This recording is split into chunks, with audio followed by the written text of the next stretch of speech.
religious reformation started by Luther was the precursor of the political emancipation of the European people. In England, Puritanism led to the establishment of political liberty. Puritanism founded the New World. It was Puritanism which won the War of American Independence, and Puritanism was a religious movement. The same is true of the Muslim Empire. Before the Arabs became a political power, they had undergone a thorough religious revolution started by the Prophet Muhammad.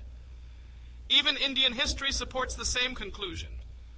The political revolution led by Chandragupta was preceded by the religious and social revolution of Buddha. The political revolution led by Shivaji was preceded by the religious and social reform brought about by the saints of Maharashtra. The political revolution of the Sikhs was preceded by the religious and social revolution led by Guru Nanak. It is unnecessary to add more illustrations. These will suffice to show that the emancipation of the mind and the soul is a necessary preliminary for the political expansion of the people. Let me now turn to the socialists. Can the socialists ignore the problem arising out of the social order? The socialists of India, following their fellows in Europe, are seeking to apply the economic interpretation of history to the facts of India. They propound that man is an economic creature, that his activities and aspirations are bound by economic facts, that property is the only source of power. They therefore preach that political and social reforms are but gigantic illusions, and that economic reform by equalization of property must have precedence over every other kind of reform.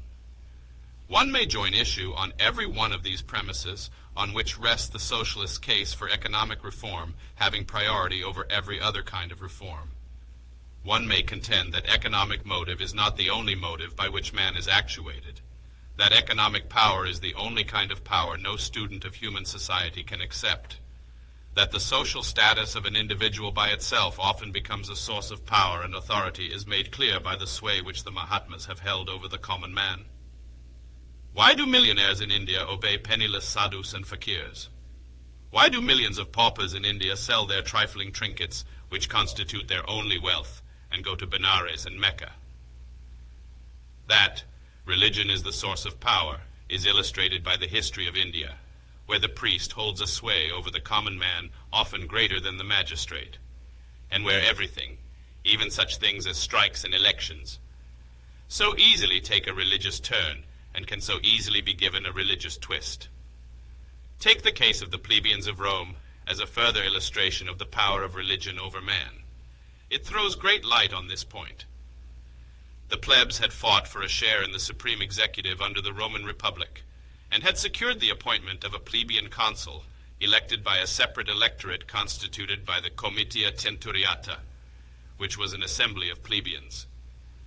They wanted a consul of their own because they felt that the patrician consuls used to discriminate against the plebeians in carrying on the administration.